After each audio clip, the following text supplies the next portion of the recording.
Alrighty, welcome back to another thrilling installment of Wordy Wednesdays. I'm your intrepid narrator, Fraggeth, and I gotta ask, anyone been raptured yet today? I heard that was a distinct possibility from various disreputable sources. I don't know anyone who's been raptured yet. Then again, that could be indicative of the company I keep, so what do I know? At any rate, provided you aren't raptured, or even if you are, I hope you're enjoying. It doesn't look particularly more hell on earthish than usual outside. But hey, if there's been a mass rapture, then maybe we can really get our shit in gear, right? Anyway, today we'll be reading more of 40,000 in Gehenna by C.J. Cherryh. How many maps do I have to show off this time? Oh, maps I have to show off. Yes, there are several. Actually, I'll do what I did last time, which is make a mini slideshow for it. Actually, it looks like I only have the one. Let me double check. It looks like I've only got the one. Okay, now I just have to figure out which one that is. Give me a sec.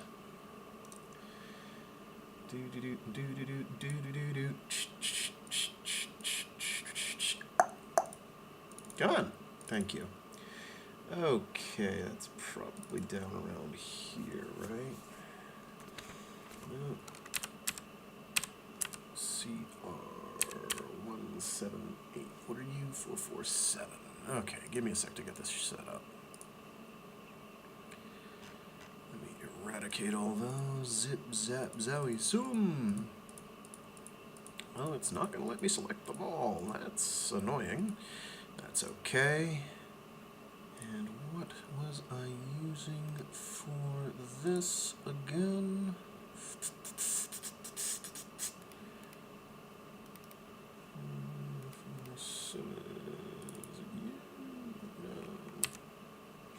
What was that one? BTP. Yeah, that one. And files. Here we go. Should be that one, no?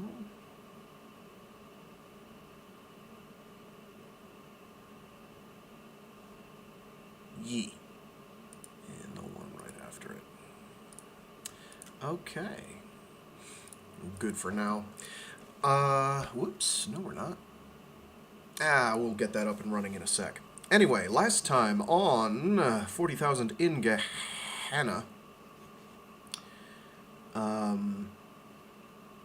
quite a lot happened, actually. So let's take it from the top.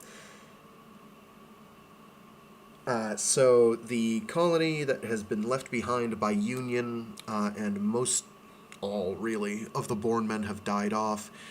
Everybody left is our descendants of Azzy in some way, shape, or form. And the Merchanter Alliance Navy has learned that they're there. They've sent a study/colonization team there to largely rehabilitate them into a point where, okay, they want to make sure the colony is viable and then get these people out of there. In that order, pretty much. So they're basically studying the descendants of Azzy who have not been tank-born, who have not been tape-taught, and trying to figure out, what's going on here. How do they think? How do they interact with the environment? As well as trying to better understand the Calibans. All the while, they're essentially treating the people like second-class citizens in their way. And unfortunately, during an incident where one of the scientists, I forget if he was a biologist or not, is trying to get a closer look at some Caliban mounds and if there are people there, because he's heard rumors that there are humans in and amongst these Calibans, which the rest of the populace call the Weirds. A brown Caliban, which is important and significant, winds up being shot and killed. Not long after this, the camp colony that's there is effectively razed to the ground by Calibans and Weirds, who basically present the ultimatum: get the hell out of Dodge, or perish with the rest. And a fair number of people do get the hell out of Dodge. It's not too many, I don't think. I don't think they're going to give us a number, but they do, I think, give us some information on how things are going. The structure of the book is going to change a little bit from here on out. We're going to have more frequent, small time skips of a couple years here and there, and we're going to have various official status updates from reports. We're going to have a couple of these, and figuring out where I can insert a break, a stop-off point, is going to be kind of a interesting, fine art.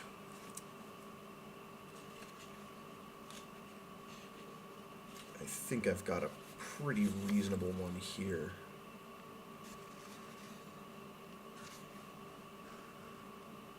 That ends just before a huge slew of status updates, which should work out pretty handily. Okay, this week's will be a little bit shorter than last week's. Last week's wound up going rather long due to a number of factors. I'll put that one there. So about 3 streams left. The other reason this week's will be short is because I have gotten myself a vaccine cocktail, and it is starting to hit me pretty hard. So, a little low energy today. Yes, I'm in one of the few, the proud, the brave states in the continental United States, where the state government officials were like, you know, how about if everyone is allowed to get a COVID vaccine booster shot, if they so choose, as opposed to don't do that unless you're immunocompromised or over 65. So, good times. Good times. Anyway, that pretty much catches us up. Some people did survive. They've built another camp to the south along the Cloud River, and the Calibans are building there as well, but largely not interfering beyond just building around them. So that was back in CR, Colony Reckoning year 90. We are now fast forwarding ahead to Colony Reckoning year 178. A full, almost full 90 years. All right, give me one sec here.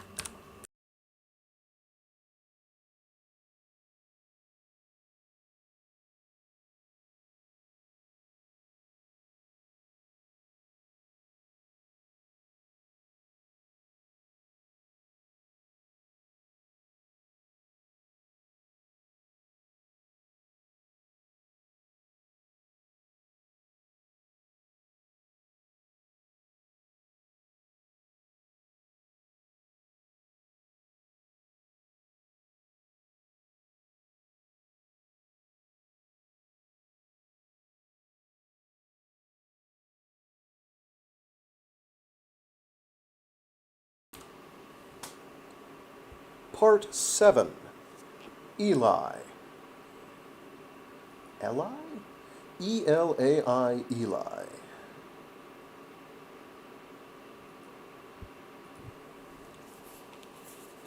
So here we've got a map. The Styx and Clouds rivers in Colony Reckoning year 178. You can see that Scrubland has advanced pretty far along, or Shrubland has advanced pretty far along. Gehenna base does exist, and it's been fortified, and you've got these weird little swirled up things going on in various locations, north of the Gehenna base side of the river, Styx River, and then south of the Cloud River, with a couple on the other side of the Cloud River toward the Gehenna base.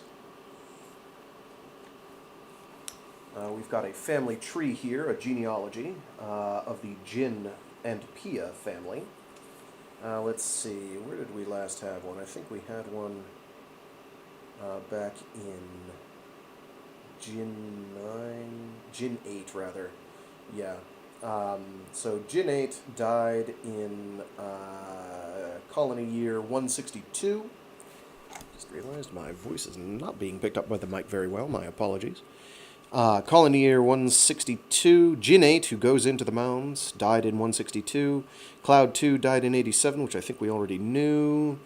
So Jinn 8 begat Jinn 9, who was born in colony year 90 and died in colony CR 172.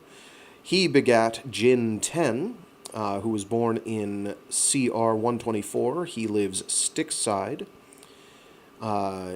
Jinn 10 begat Jinn 11, who is still alive, was born in 156.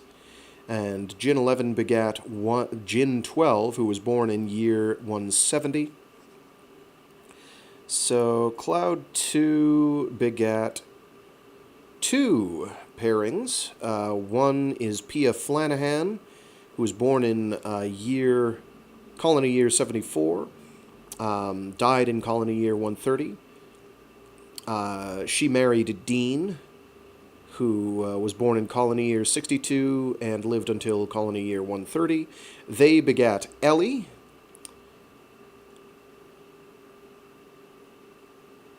who lived from colony year 90 to colony year 154. Colony Reckoning, sorry. CR 90 to CR 154. I think that says she was retired from 130 to 154. I'm not sure. Ellie begat Dean 2, born in year 112, lived until year 169. He begat Eli, who's apparently one of the rulers of First Tower. Eli was born in year 132, and from year 169 onwards, I think he was retired, so he's still alive.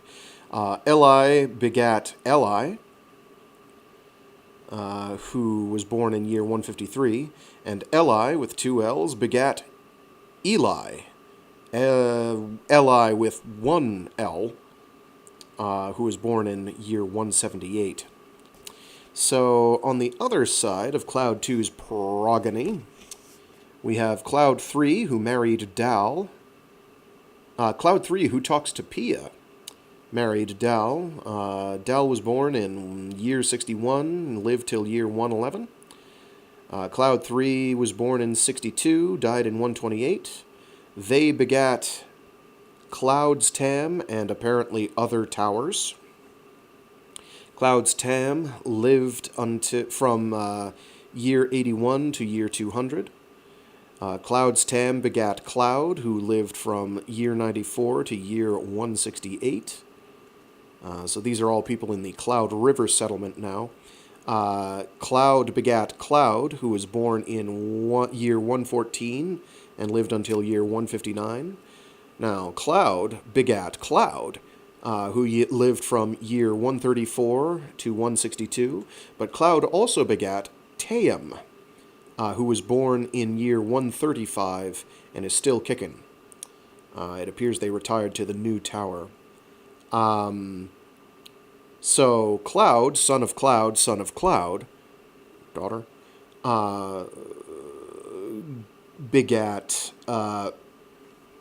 Peria. Yes, Peria. P-A-E-R-I-A, Peria, who was born in year 154. And Taim gave birth to Taim. who was born in year 168.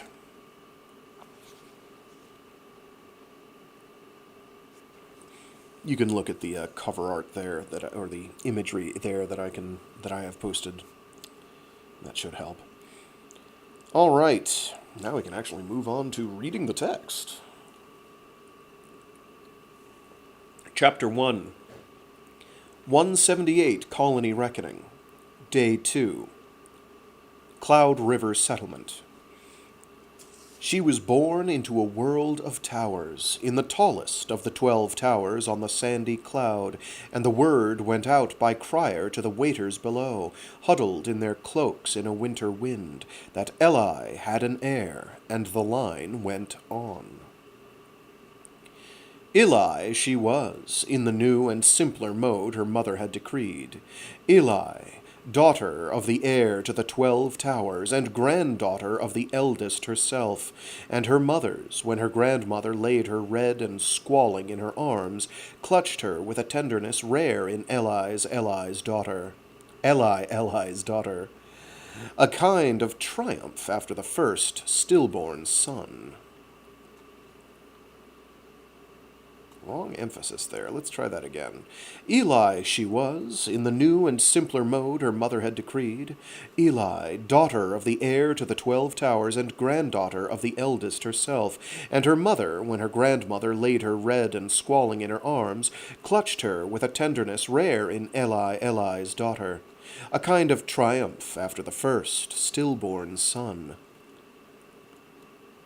Calibans investigated the new arrival in her cradle, the gray builders and the dignified browns, coming and going where they liked in the towers they had built.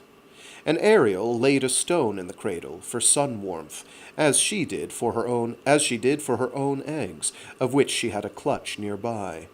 A gray, realizing someone's egg had hatched, brought a fish, but a brown thoughtfully ate it and drove the gray away. Eli enjoyed the attention, the gentle nudgings of scaly jaws that could have swallowed her whole, which touched her ever so carefully. She watched the flutter of aerial collars and the blink of huge amber eyes as something designed to amuse her. When she walked, tottering between Eli's hands and an earthen ledge of her mother's rooms, an Ariel watched, and soon learned to scamper out of the way of baby feet. They played aerial games, put and take the stone, that sometimes brought squalls from Eli, until she learned to laugh at skillful theft, until her stones stayed one upon the other like the aerials. And the day her grandmother died, when she was hustled into the great topmost hall to put her small hand in Eli eldest's and bid her good-bye, Scar got up and followed her out of the room, the great brown which was her grandmother's caliban, and never would return. It was a callous desertion, but Calibans were different, that was all, and maybe Eli eldest understood, or failed to know, sinking deeper into her final sleep, that her life's companion had gone away and traded allegiances. But there was consternation in the tower. Eli's presumed heir, Eli almost eldest, stood watching it. There was silence among the servants, deathly silence. Eli eldest passed. The Caliban Scar should have pined over its dead, or suicided after the manner of its kind, refusing food or swimming out to sea. Instead, it luxuriated, hugely curled about young Eli on the floor, bearing the stumbling awkwardness of young knees in its ribs, and the slaps and roughness of infant play. It simply closed its eyes, head lifted, collar lowered, as if it basked in sunlight instead of infant pleasure. It was happy this evening. The child was. Eli, now eldest, reached beside her own chair and met the pebbly hide of her own great brown, Twig, which sat quite alert, raising and lowering her collar. If Scar had felt no urge to die, then Scar should have come to her, driven Twig away, and appropriated herself, the new eldest, first in First Tower. Her own Twig could not dominate this one. She knew. At that moment, Eli Eli foresaw rivalry, that she would that she would never wholly rule because of this, so long as that unnatural bond continued. She feared Scar so long as that unnatural bond. Oh, I just read that. She feared Scar, that was the truth. Twig did. So did the rest. Digger, Scar had been named until his forays with Eli now deceased against the intruders from the sticks, coming as they would the roundabout way through the hills. Oh, there is a weird sentence structure there, okay. I see, my brain did not catch up with that one. I'm going to read this out, and then I'm going to read you it with all the punctuation intact, just so you know what I'm dealing with and how I mangled it.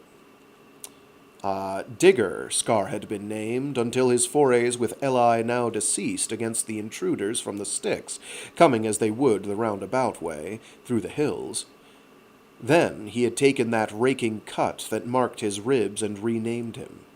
Scar was violence, was death, was power, and already old in human years.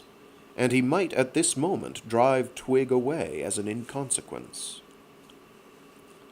So, I don't want to do the whole paragraph, I just want to do part of it.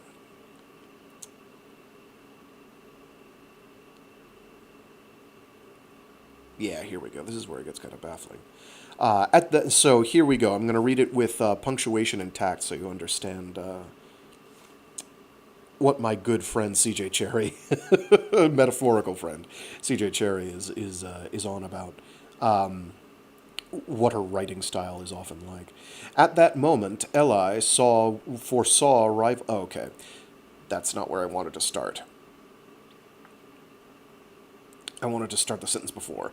Her own Twig could not dominate this one, period. She knew, period. At that moment, Eli foresaw rivalry, double hyphen. That she would never wholly rule, comma, because of this, comma, so long as that unnatural bond continued, period. She feared Scar, comma, that was the truth, period. Twig did, period. So did the rest, period. Digger, comma, Scar had been named, comma, until his forays with Eli hyphen now a hyphen deceased, against the intruders from the sticks, comma, coming as they would the roundabout way, comma, through the hills, semicolon. Then he had taken that raking cut that marked his ribs and renamed him, period. Scar was violence, comma, was death, comma, was power and already old in human years, period. And he might at this moment drive Twig away as an inconsequence, period. Back on track now. He chose the child, as if Eli, in her reign over the 12 towers, was to be inconsiderable, and the servants and the rulers of the other 11 towers could see it when they came in the morning. There was nothing that Eli could do. She considered him from every side, and there was no way to undo it. She considered it from every side. I don't know where I got him. She considered it from every side, and there was no way to undo it. Even murder crossed her mind, and infanticide. But this was her posterity, her own line, and she could not depend on another living heir, or tolerate the whispers, or dare the Calibans. It had to be accepted as it was, and the child treated with tenderness. She was dangerous otherwise. Children. A child of 8 sat in power on the distant sticks, Jinn 12, with the old man dead. And Scar took to Eli. The sticks would stay quiet for at least a decade or so, and then a chill afflicted her. Her hand stroked the plated scales of Twig's beautiful skull. Scar had simply bypassed her, this Caliban whose occupation was conflict, as if all her reign was inconsequence, as if she were only preface. A portended peace, then, while children grew. A decade or so of peace. She would have that, and if she were wise, she would use it well, knowing what would come after her.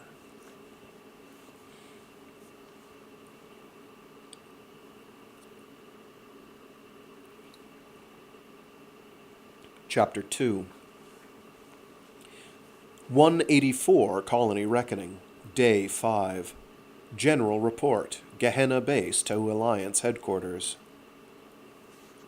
The situation has remained stable over the past half-decade. The détente between the Styx settlement and the Cloud River settlements continues in effect. Contacts with both settlements continue in an unprecedented calm. A Stygian tower has, as in a tower at Styx, a Stygian tower has risen on the perimeter of the base. In accordance with established policy, the base has made no move to prohibit construction or movement. The two settlements are undergoing rapid expansion, in which some see an indication that humanity on Gehenna has passed a crisis point. The historical pattern of conflict has proceeded through the forested area outside base observation, minor if constant encounters between Stygians and Cloud River settlers involving some loss of life, but never threatening the existence of either, excepting the severe and widespread hostilities of CR 124 to 125, when flood and crop failure occasioned raids and widespread destruction. The current tranquil period, with its growth in population and food supply, is without precedent. In view of this historical pattern, and with careful consideration of long-range objectives, the base respectfully requests permission to take advantage of this opportunity to establish subtle and non-interfering ties with both sides, in the hope that this peaceful period may be lengthened. This modified and limited intervention seems justified in the hope of establishing Gehenna as a peaceful presence in the zone. Chapter 3. Year 185 Colony Reckoning, Day 200. Message, Alliance HQ to Gehenna Base. Extend all cooperation to the Bureau agents arriving with this message, conducting extensive briefings and seminars on the Gehenna settlements. While the Bureau concurs that conditions warrant direct observation and increased contact, the Bureau cautions the mission that prohibitions against technological imports and trade continue. In all due consideration of humanitarian concerns, the Bureau reminds the mission that the most benign of interventions may result in premature technological advances which may harm or misdirect the developing culture.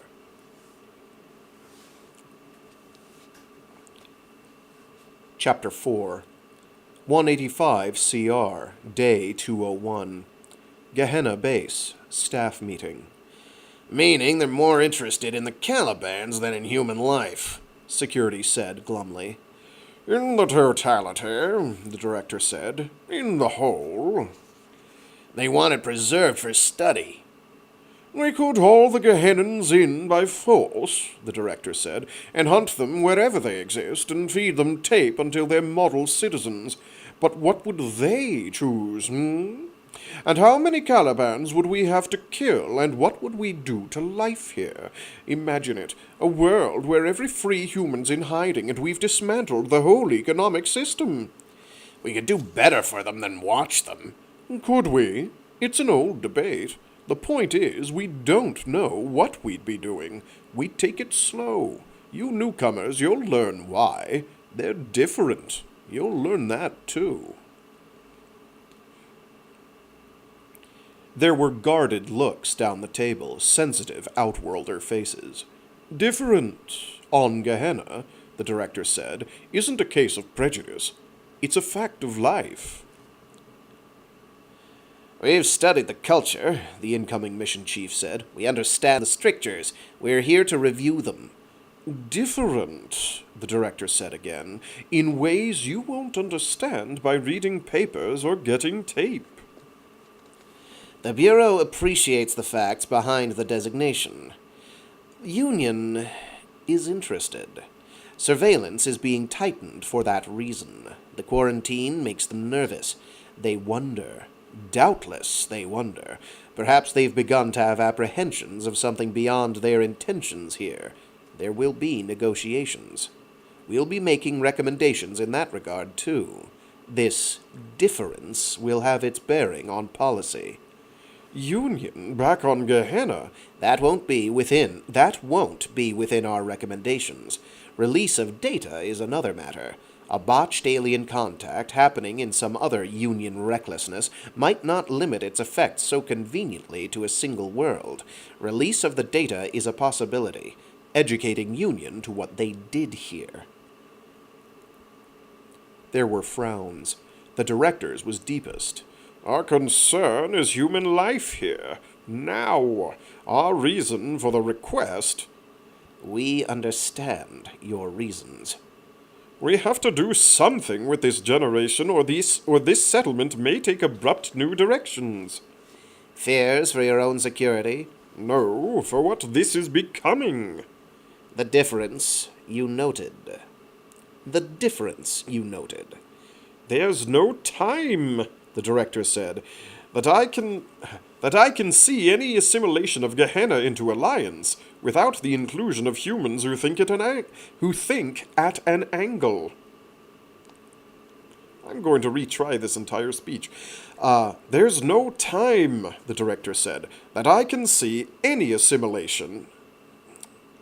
There's no time that I can see any assimilation of Gehenna into Alliance without the inclusion of humans who think at an angle. You can tape them, you can try to change them. If you don't understand what they are now, how do you understand them when they've come another 100 years, another 200 years, on the same course? If you don't redirect them, what do you do with them? Perpetual quarantine? Into the millennia? Governments change. Policies change. Someday somebody will take them in, and what they take in is being shaped in these first centuries. We have a breathtaking space. We have a breathing space. A little peace. The chance of contact. We understand that. That's what we're here to determine. A handful of years, the director said, may be all we have.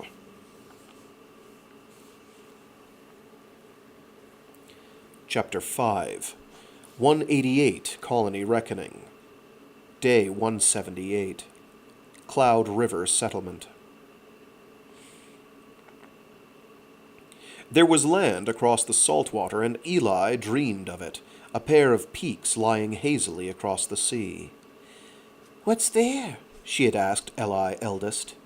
Eli had shrugged and finally said mountains. Mountains in the sea. "Who lives there?" Eli had asked. And no one, Eli had said. No one, unless the starships come there. Who else could cross the water? So Eli set her dreams there. If there was trouble where she was, the mountains across the sea were free of it. If there was dullness in the winter days, there was mystery in the mist-wreathed isle across the waves. If there was "No, Eli," and "Wait, Eli," and "Be still, Eli," on this side of the waves, there was adventure to be had on that side. The mountains were for taking, and the unseen rivers were for swimming, and if there were starships holding them, then she would hide in burrows till they took their leave, and she and a horde of brave adventurers would go out and build their towers so that the strangers could not argue with their possession.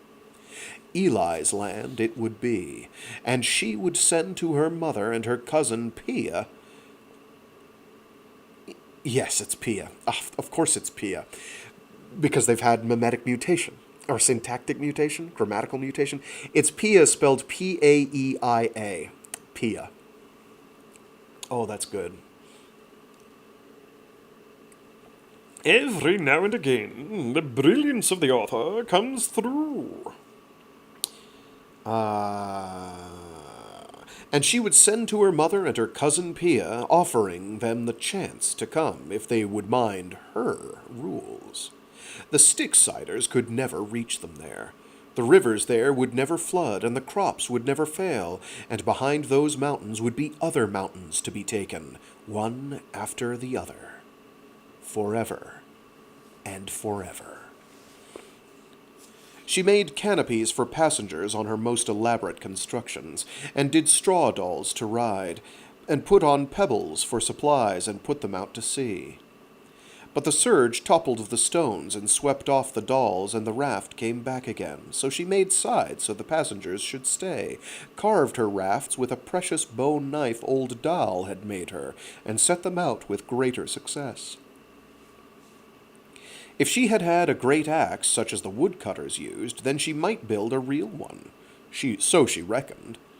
But she tried her bone knife on a sizable log and made little progress at it, until a rain swept it all away. So she sat on the shore with Scar, bereft of her work, and thought how unfair it was that the starships came and went so powerfully into the air. She had tried that too, made ships of wood and leafy wings that fell like stones, lacking the thunderous power of the machines. One dreamed. At least her sea dreams floated. The machines, she had thought, made wind to drive them. If only the wind which battered at the shore could get all into one place and drive the ships into the sky. If only. She saw leaves sail, ever so much lighter on the river's face, whirling around and about. If she could make the ships lighter, if she could make them like the leaves, if they could be like the flyers that spread wings and flew. She made wings for her sea-borne ships, pairs of leaves, and stuck them up on twigs, and to her delight the ships did fly, if crazily, lurching over the water and the chop until they crashed on rocks. If she had a woodcutter's skill, if she could build something bigger still, a great sea ship with wings. She sailed her carved ships at least to the rocks an easy wade offshore, and imagined those rocks as mountains. But always the real, the true mountains were across the wider sea, promising and full of dreams. She watched the last of her ships wreck itself, and it all welled up in her, the desire, the wishing, that she could be something more than 10 years old and superfluous to all the world. She could order this and that about her life. She had what she wanted in everything that never mattered. She could have gone hungry. She was willing to go hungry in her adventures, which seemed a part of war. She had heard the elders talking. She was willing to sleep cold and get wounds. Cloud Oldest had dreadful scars, and even die with suitable satisfaction for it. The fireside tales were full of that, a great deal better than her grandmother who had slept out her end, but it was her youngly dead uncle that told the best stories of. They told the best stories of. In all, she could have done any of these things, imagining herself the subject of tales. But she had no axe, and her knife was fragile bone. She did have Scar, that she relied on for consolation, for near friendship, for pride. He had fought the Styx folk. When she climbed up to his back, she was something more than 10. He played games with her. He was adult and powerful and very, very dangerous, so that Eli herself had taken her aside and lectured her severely about responsibility. She could feel the power of him, that she could lie on and be rough with and laugh at boys who were still playing at stones with aerials, who teased her with their adolescent manhood and retreated in real fear when Scar shouldered his way into any imagined threat they posed. Then they remembered what he was, and Scar was ever so coy about it, giving way to lesser browns belonging with the elders. Biding his time, that was what, only biding his time until his rider grew up to him. Scar knew her. Only the rest of the world misapprehended what she was. She waited for this revealing with a vast discontent, and the least gnawing doubt, looking at the great brown lump sunning himself with a Caliban smirk among the rocks above the beach. She whistled, disconsolate with her shipwreck. One lamp-like eye opened, the tongue flickering. Scar heaved himself up on his legs in one sinuous rise and looked at her, lifting his collar. He was replete with fish, satisfied. But because she wanted, he came down, lazy with the sun, presenting his bony side jaws for a scratching, the soft underjaw for a stroking. She touched him. Oh, that's a comma, not a period. She touched him, so, and he sank down on his full belly and heaved a sigh. She reached up behind the collar for that bony ridge which helped her mount, planted a bare, sandy foot on his foreleg, and swung up astride. Her boots and breeches were up there on the rocks. They had their swim in the salt water, and the seat of her scant undergarments was still wet from a recent wade among the rocks for vantage. Scar's pebbly hide was hardly comfortable to bare legs and partly bare bottom, but she tapped her foot and headed him for the sandy part of the shore, to cool them both in the sea, to salve her melancholy in games. They went onto the shelf of sand, a great smooth ripple spreading out around them, a twisting motion to which she swayed as Scar used his tail and hit that buoyant stride that was the freest thing in the world, she reckoned, short of flying. Scar did not take this water into his nose. It was too bitter for him and too salt. He kept his head aloft and paddled now, soaking her. And then this madness came on her as she looked at the mountains beyond the sea, clearer than ever on this warm day. She whistled softly, nudged him with her toes and heels, patted him with her hands. He turned, first his head and then the rest of him down to his tail, so that she felt the shift of him, every rippling of muscle, taking this new direction. The waves splashed up and broke about Scar's face, so that he lifted his head still higher and fought the harder, grating driving thrusts of his body. Salt was in her mouth, and it was hard to see with the sting of it in her eyes, hard to keep her grip with the lurching whip of Scar's body through the waves, the constant working of his shoulders. In a salt-hazed blink she realized they were beyond the rocks, well beyond, and of a sudden they were being carried aside from their course. She used her heel, she urged at Scar. He twisted his whole body trying to fight it, and still they were losing against the rush of water. In some remote area of her mind she was afraid. She was too busy hanging on, too busy trying to discover a way out of it to panic. She kicked at Scar when he turned into the rush, and then they were going much faster. Something breached near them. A steamy plume blew on the wind and vanished, and then the fear got through. She tried to see where that breaching dark shape had gone, and quite as suddenly something brushed them. A back bigger than any 3 Browns broke the water right next to them, and Scar was jolted under her, twisting suddenly, flailing in a roll that left her clinging only to the collar. He ducked under, a brief twist of the body, and then he moved with all the fluid strength he could use. She clung to his bony plates and skin till her fingers ached, holding her breath, and then she lost him.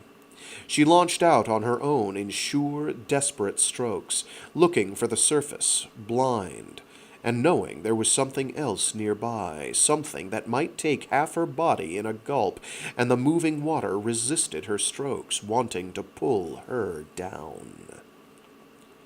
She surrendered one direction, gathered speed, and broke through to light in a spray of droplets, sucked air and water into her throat, and coughed and flailed to stay afloat.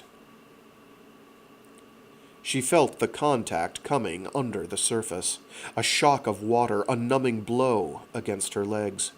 She swam in utter panic, striking out for the shore, the distant pale sand that wavered in her streaming eyes. Other water shocks flashed about her. A body brushed hers, a claw raked her and threw her under. She kept swimming, weaker now, failing and choking, driving herself long after she stopped seeing where she was going, and after she knew the weak motion— oh my gosh. She kept swimming, weaker now, failing and choking, driving herself long after she stopped seeing where she was going, and after she knew the weak motion of her arms and legs could never make it. Only a 1, 2, 3, 4 line sentence.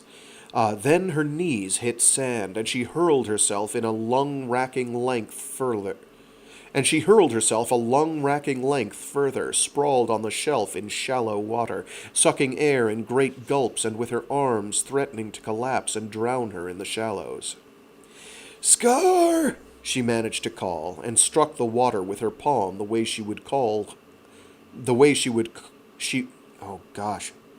"Scar!" she managed to call, and struck the water with her palm the way she would to call him up, but there was not a ripple. She wept with strangling sobs for breath, wiping her salt-stung eyes and nose, tried to walk and inched her way up the slope, flailing with swimming strokes, while she could, crawling, swimming in the extreme shallows because that was all she could do. She turned about again, looking at the sea in panic. Then a body broke the surface close in, and she sobbed for breath and tried to get up, but it was Scar rising out of the sea, his wedge-shaped head coming closer until he could get his bowed legs under him, and serpentine his weary way up the slope. He vomited water, but not the way he would coming out of fresh. His jaws trailed mucus, and he dipped his head and washed himself, coughing in great, wounded gasps. He snorted his nose clear and dipped his head again, suffering from the salt, pawing at his face in misery. There was a raking wound on his rump that wept clouds of blood. She got up in shaky haste and felt something wrong with herself, looked and saw the blood clouding away from her calf through the shallow water. She cast a panicked look toward the shore, saw a human figure standing there. "Help!" she called out, thinking this one of the riders come hunting her. And then she thought not, because the outlines were wrong. Scar was moving now, striding surely if slowly toward the shore. She joined him, limping, feeling the pain now, coughing and wiping her eyes and hurting in her chest. The blood leaked away too quickly. She moved with some fear because of it, and the figure was clearer in her eyes. No one from the towers, not in that strange, bright garb. It was a star man staring at her, witnessing all that had happened, and she stopped at the water's edge ahead of Scar, bleeding into the sand, feeling the life leak out of her in one rush of sickness. She had to sit down and did, examining the deep gash that ran a hand's length across her thigh, deep into the muscle. It made her sick to see it. She tried to stop the blood with her fingers, and then thought of her clothes far up the shore, which was all she had for bandages, excepting her halter, and it was leaking out too fast, making her dizzy and sick. Scar came up the beach, hissing. She looked up, saw the starman both closer and standing quite still, with Scar's collar up like that and his tail tip flicking. Eli's heart pounded and her head spun. I suppose it should be Ellie. Eli.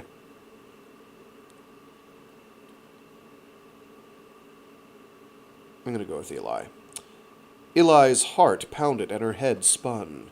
They were stranger than weirds, the star folk. Lately they came and went and just stood and watched the workers in the fields, but this one had something more in mind, and herself sitting here bleeding to death of her own stupidity. "Can I help?" the starman called to her. At least that was what it sounded like, and Eli, sitting there and trying to hold her life inside with her bare fingers and her head none too clear, thought about it and gave a whistle that called Scar back, because the starman was carrying a pack that might have help in it of some kind. Scar hardly liked it, but the starman came cautiously closer and closer, standing over her finally and bending down out of the sun glare. A woman, after all, with her hair silky fine and her clothes of a stranger cloth and glittering with metal bits and wealth and colored patches. Eli frankly stared open-mouthed at this apparition. Okay. I don't know how to read today. I don't know what's going on. Eli frankly stared open-mouthed as this apparition knelt down by her and opened her pack, taking out this and that. "That's bad," the starman said, moving her fingers off the wound. "Fix it," Eli said sharply, because she was scared and it hurt, and because it seemed a starman who could make ships fly might do anything. The Starman took the tops off jars and unwrapped bandages, and hissed cold foam onto her leg, at which Eli winced. But very quickly it stopped hurting, and the foam went pink and red and white, but the blood stopped too. Eli drew a great breath and let it go, relaxing back onto her hands in the confidence now that she was right, and the Starfolk could fix whatever they had a mind to. The pain just stopped. At once. She felt in command of things again, while Scar put his big blunt head down closer to give everything a one-sided examination. There was only a little queasiness in Eli's stomach while she watched the Starman work, while she put sticky stuff all over the wound, somewhat the color of her leg. "Now you let that dry," the Starman said. Eli nodded gravely, drew her leg back from the Starman's hands in the sudden conviction it was a little less than herself to be sitting there, mostly naked and sandy and half-drowned. I'm going to try that again with actual air in my lungs. My apologies. These sentences, they run and run and run. "Now you let that dry," the Starman said. Eli nodded gravely, drew her leg back from the Starman's hands in the sudden conviction it was a little less than herself to be sitting here, mostly naked and sandy and half-drowned. She looked the other way, while Scar took up a protective posture, his head shading her from the sun. "You think you can walk?" the Starman asked. Eli nodded, once and shortly. She pointed down the beach, where the clothes they had started from... What the hell? My brain read half a line ahead. That's good. And my mouth was like, yeah, just go for it. Eli nodded, once and shortly. She pointed down the beach, where the point they had started from was out of sight. "My clothes are there." Go get them, she meant. The Starman seemed not to take the hint, and Eli frowned, suspecting Starfolk of pride. "You can send someone to get them," Eli said. The Starman frowned too. She had bright bronze hair, a dusting of freckles. "I don't think I'd better do that. Maybe you'd better not talk about this much, Eli picked up a handful of sand and patterned it aimlessly, commentary on the matter. "I'm Eli," she said. Eli's daughter." "That Eli?" Eli looked up, liking the surprise she caused, lifted her chin toward the sea. "We'd have crossed the sea, only the river comes out into the sea too strong. You hit a current, but there was something else out there, too. The sea folk." The memory assailed her confidence, made her think of Scar hovering over her, and she got up, holding to him and favoring her leg. Her head spun. She leaned against his ribs, looking at the cut he had got. "Fix his, too. He might not like that." The Starman was scared, that was what. Eli turned a wicked glance at her. "He won't bite. Go on." The Starman did it, taking up her medicines, and Scar flinched and hissed, but Eli patted him and stopped him from more than a whip of his tail and a ducking of his head. "Hi," she said. "Hi, hi, hi." And Scar stood still for it. She reached as if to mount, which worked. Scar settled, flicking his tail and stirring up the sand, his collar jerking in ill temper. But her dizziness came back, and she leaned there against Scar's shoulder, looking at the Starman as she finished, and Scar put his head about, likewise looking after his one-sided fashion. "Going now," Eli said, and set her foot to mount. "You might fall off," the Starman said critically. Eli just stared, letting the spinning feeling stop. "I think I'd better walk you back with you just in case," the Starman said. "I'm going after my clothes." Eli climbed up, after which her head really spun, and she reeled badly when Scar rose up on his 4 legs at once. She caught her breath and focused her eyes and started Scar back down the beach, out into the water where the rocks came down. "Don't do that," the Starman called, panting along after them, but over the rocks. "You'll get the leg wet." She tucked the leg behind Scar's collar and gritted her teeth through his lurching about, his more than casual pace, which sent him whipping along in serpentine haste, throwing her constantly to one point of balance and the other. He hated her to lock her legs because of his breathing. She gripped the bony plates with her hands, feeling the sweat break out on her, but eventually he clambered over the rocks to the place where she had left her breeches and her boots and the vest she wore over her halter. She climbed off and got everything, and shrugged the vest on, wrapped the boots up in the breeches, and just sat down a while, until she could get her head to stop whirling and her heart to stop pounding. It seemed a very long way home now. There was the seaward tower, and the new tower was closer, but she had no desire to show her face there, Eli's daughter, limping it.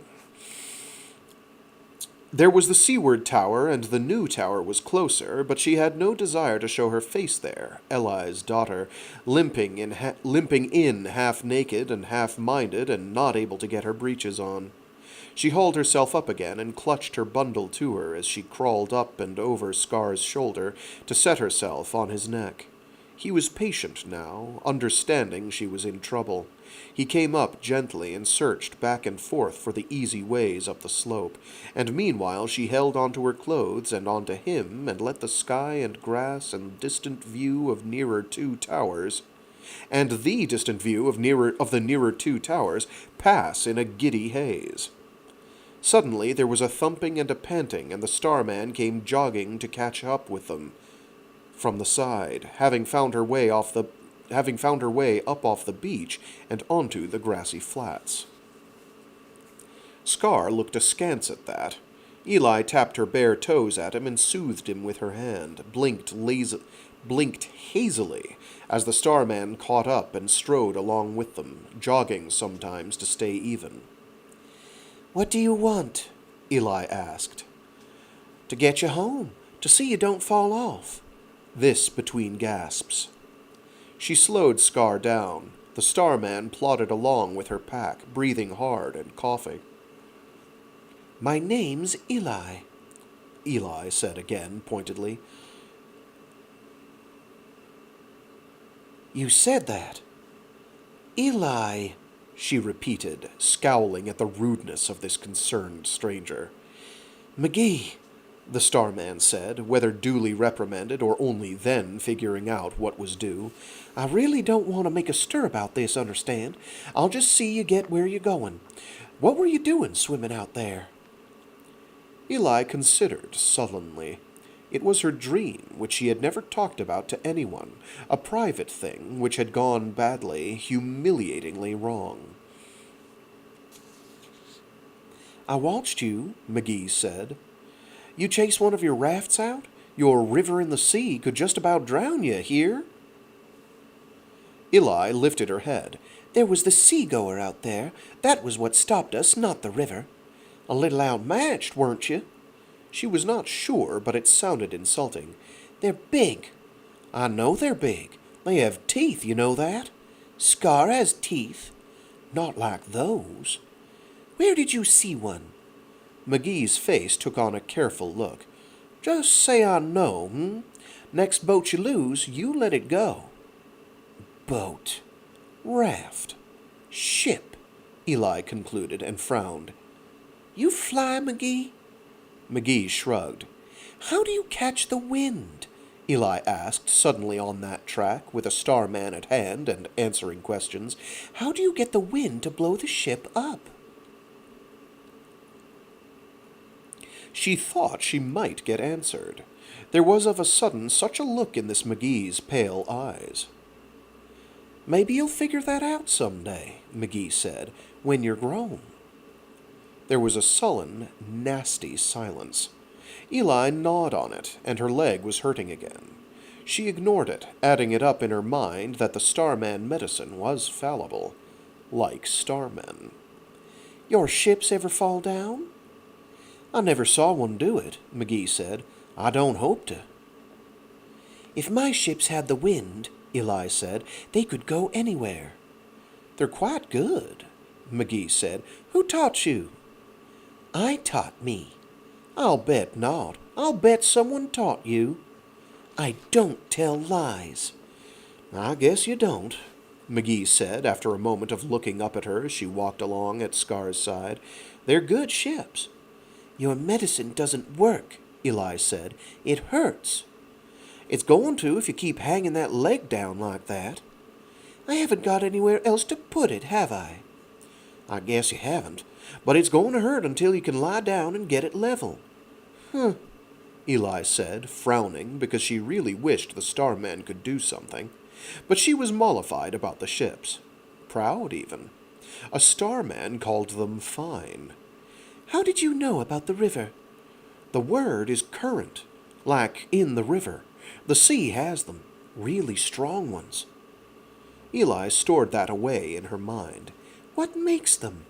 McGee shrugged again. "You do ask questions, don't you?" Eli thought about it. "Where do rivers start from, anyway?" McGee grinned, laughing at her, at which she frowned the harder. "Someday," Eli said, "Scar and I will just go up the cloud and see." McGee's grin perished into something quite like belief. "I shouldn't listen to your questions." "Why?" Why, and what? I'll get you home, that's what, and I'll thank you if you don't say I helped you." "Why? Don't they like that?" Questions and questions. McGee hitched the pack up on her shoulder and plodded on, panting with the pace. "What makes the ships fly?" "I'm not going to answer your questions." "Ah, you know then." McGee looked up, sharp and quick, the distance to Scar's back. "You talk to him, do you?" "Scar?" Eli blinked, patted Scar's shoulder. "We talk." "When you make patterns on the ground, what do you do?" Eli shrugged. "So there are some things you don't talk about, aren't there?" "So there are some things you don't talk about, aren't there?" Eli made a gesture of spirals. "Depends." "Depends on what?" "Depends on how Scar is and what he wants and what I want." "You mean the same thing means different things?" Eli shrugged, blinked, confused. "How do you know?" McGee pursued. "Tell me how the ships go. How much does Scar understand? Like a man? Like that much?" "Caliban things. He's the biggest Caliban in the towers. He's old. He's killed stick-siders." "Is he yours?" Eli nodded. "But you don't trade Calibans, do you? You don't own them." "He came to me when my grandmother died." "Why?" Eli frowned over that. She had never clearly thought that out, or she had, and it hurt her mother that Scar had not gone to her. That was not for saying out loud. "That's a very old Caliban, isn't he?" McGee asked. "Maybe he is." Eli patted him again. "How many years?" "Where do starfolk come from?" McGee grinned again, slowly, and Eli felt a little triumph, swaying light-handedly this side and that. The cloudside towers passed into view now. The precious time passed. "Do you live at the base, McGee?" "Yes." She thought a moment, and finally brought her dearest dream into the light. "Have you been to the mountains out there, the ones you see from the beach?" "No." "Is that very far? Is that what you sail your ships for?" Someday I'll build a big one." Silence from McGee. "I'll go there," Eli said. "That ship would have to be big," McGee allowed. "How big?" Questions again. "Is it far, McGee?" "As far from the new tower to the base." "Do people live there?" McGee said nothing, but stopped and pointed to the towers. "That's home, isn't it?" McGee said. Eli dug her fingers into the softness of Scar's hide beneath the collar, felt the power that was hers now, understood what was the Star Folk's power, and felt something partly anger, partly loss. "Come to the beach tomorrow," she said. "I don't think I can," McGee said, "but maybe." Eli memorized the face, the look of McGee. If, she thought, I led thousands like this Starman, I would take the islands, the sticks, the heavens everyone came from. But McGee kept the secrets to herself, and did not belong to her or to her mother. "Hey!" she yelled at Scar, and rode him off at a pace that sent jolting spears of pain through her leg, that had her swaying when she arrived in her own lands, to the solicitude of those that met her.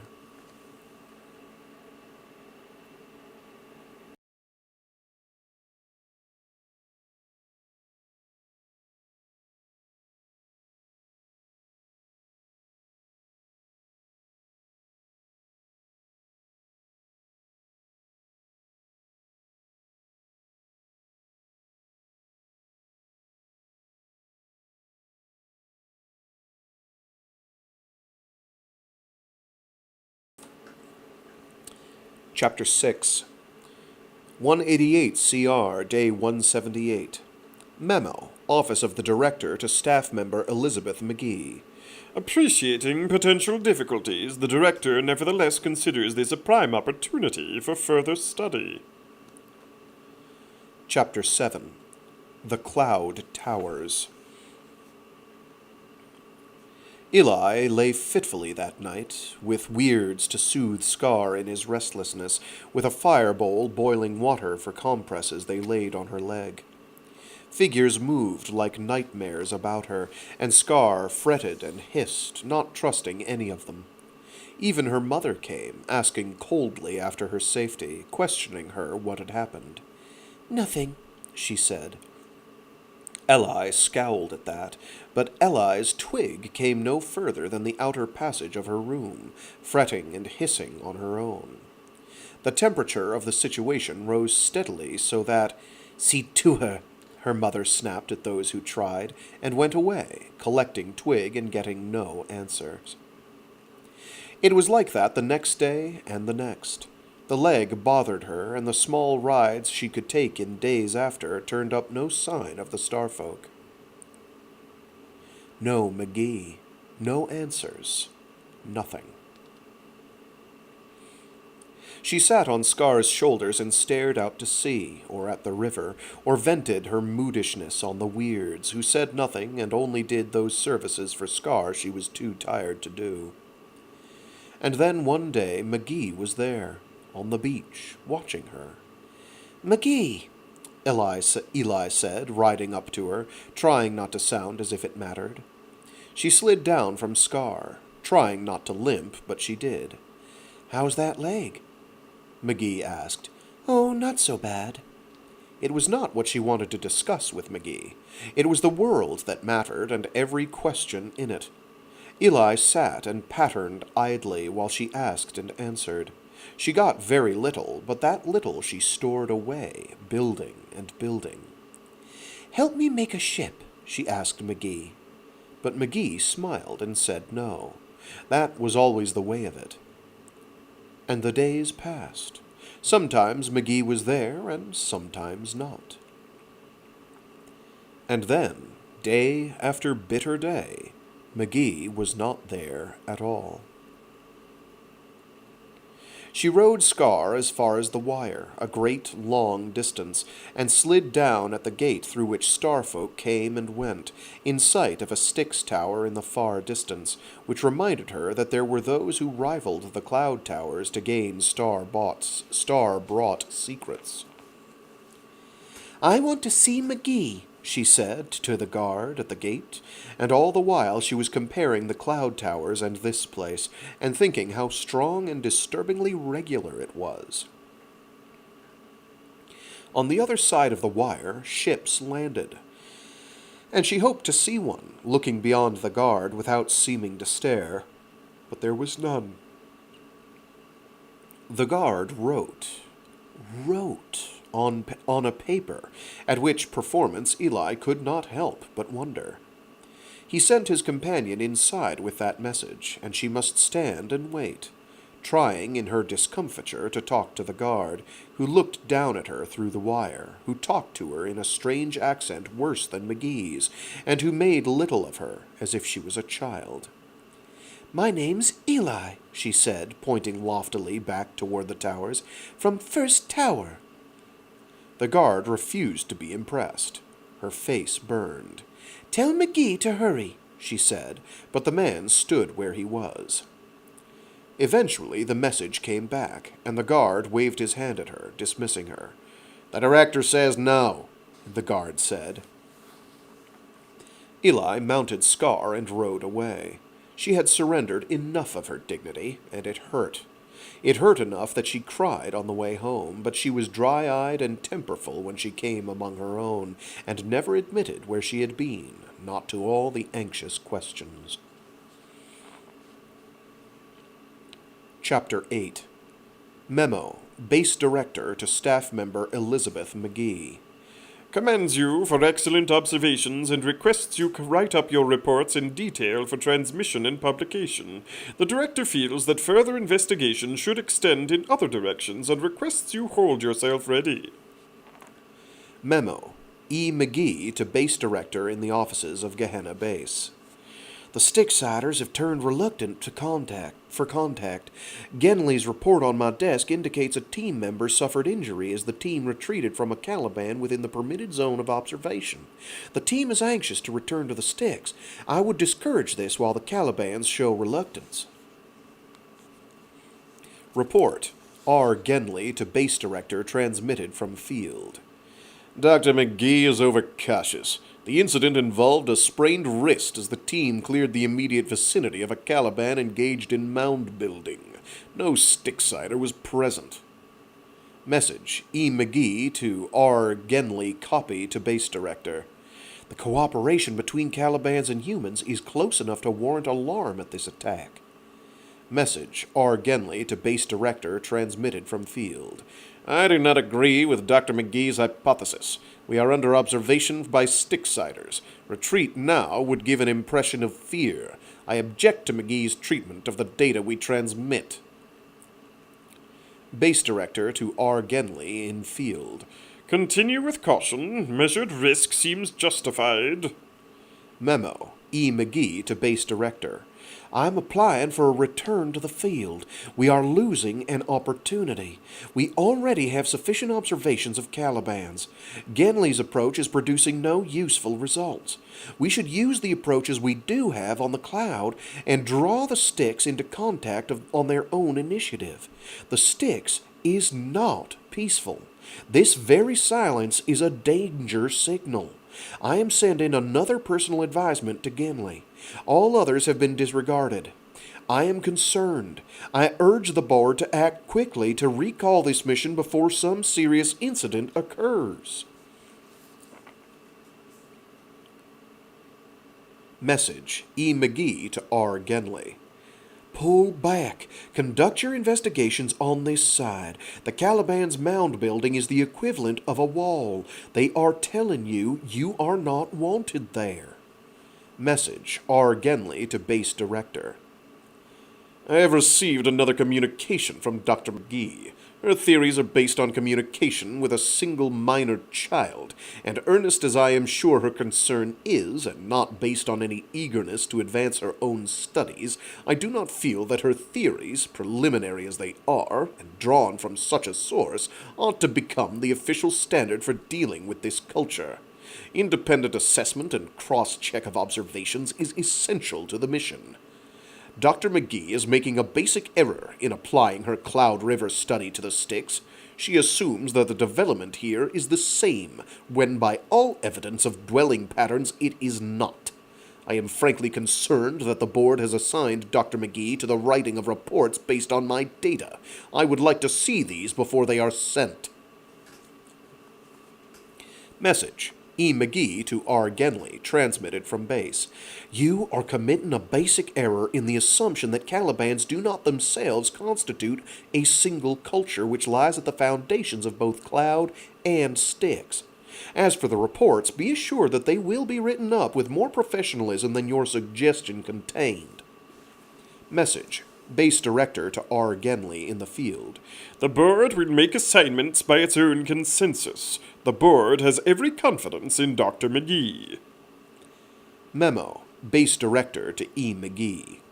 You are more valuable in your present assignment inside the base. The board will assess and determine the proper assignment of personnel. Where is the write-up on the stick-side data? Documents is complaining about short schedules. We have a shuttle due to make that document pickup in 4 days.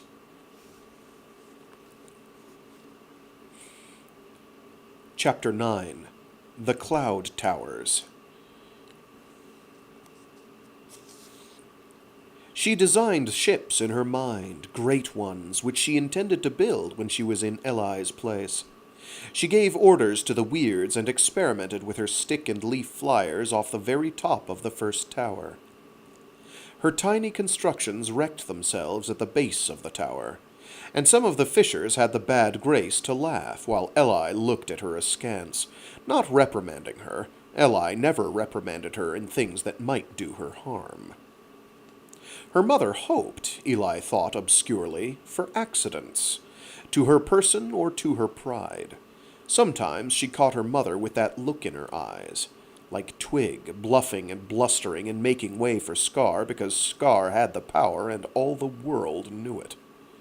It was not even hate. It was too reasonable for that. Like the Calibans, they simply knew who was first. "I met a starman," Eli said to her mother, one more thing between them. "She stopped the bleeding when I hurt my leg, like that. We talked about flying, and lots of things." "Stop throwing things off the tower," her mother said, precise in her counterattack. "People laugh at you." "I never hear them." "Keep at it, and you will."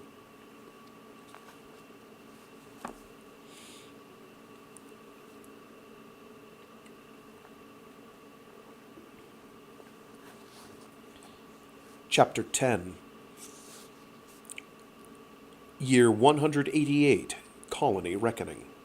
Report, Dr. Elizabeth McGee to Alliance Science Bureau. For Dr. R. Genley, Dr. E. McGee, McGee. There's Mickey and Muggy. Oh, it's been McGee the whole time, except she misheard her and doesn't know that you do MC Gee. And yeah, it's a text thing. And I'm just slow on the uptake. Report, Dr. Elizabeth McGee to Alliance Science Bureau. For Dr. R. Genley, Dr. E. McGee, Dr. P. Mendel, Dr. T. Galliano, Dr. T. Mannin, Dr. S. Kim. The Cloud River Settlement exists in a loose unity called, if they understand a name, the Cloud Towers. The administrative organization is difficult to analyze at a distance.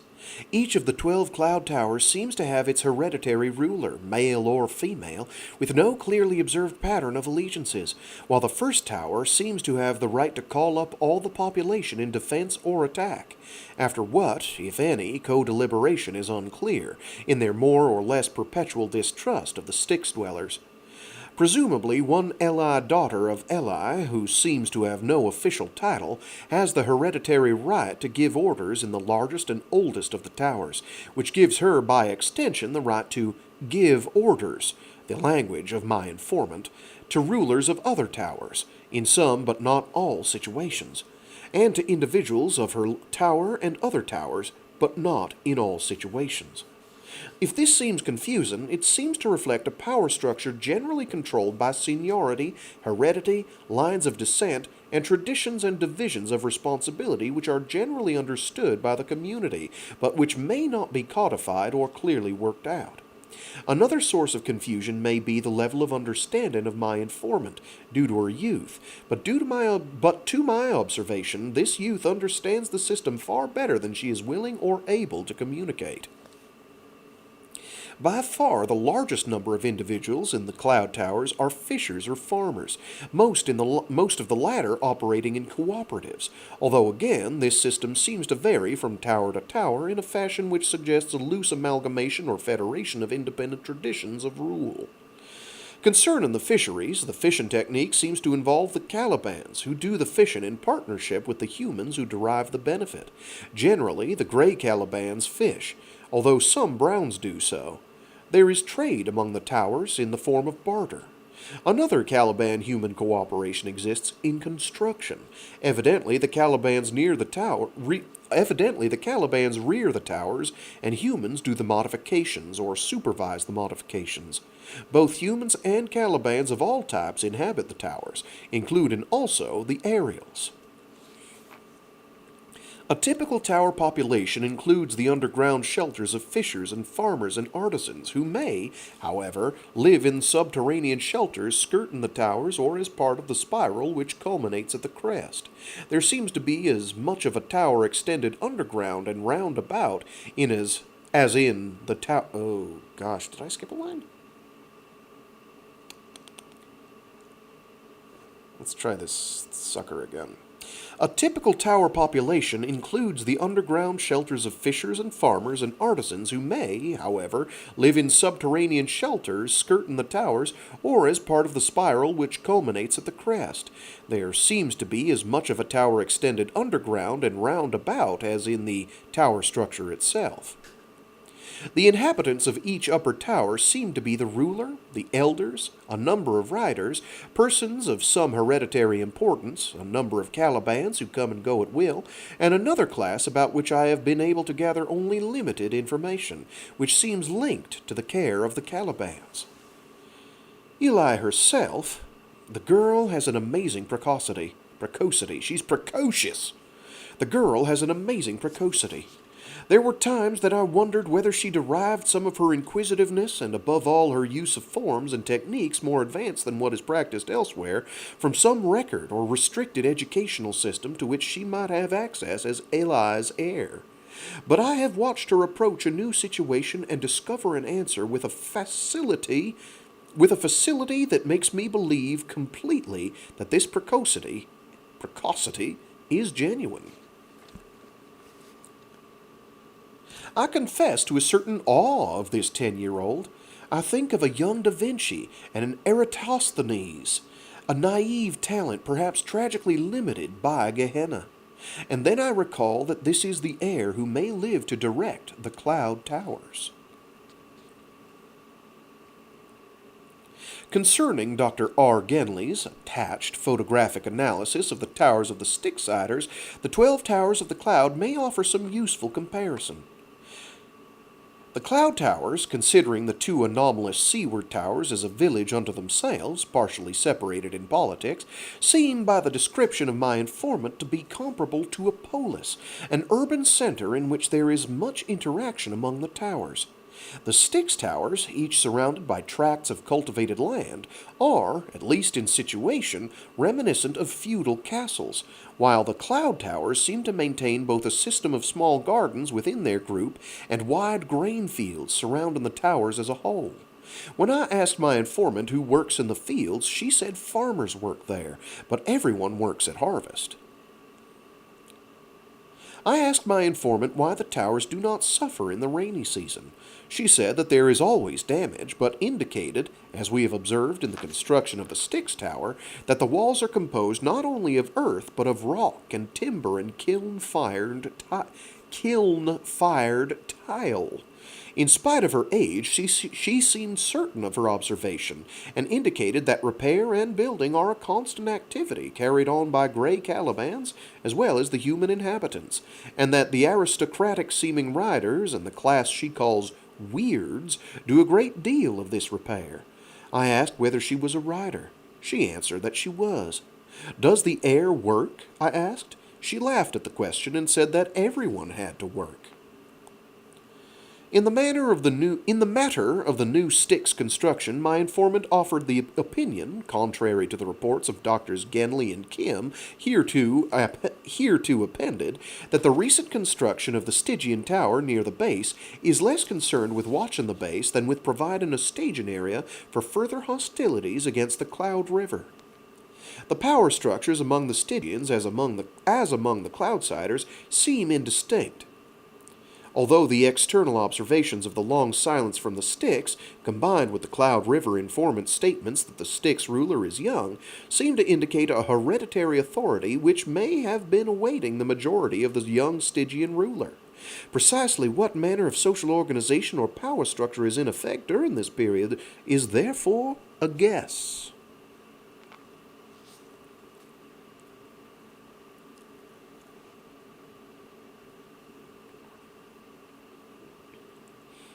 Chapter 11.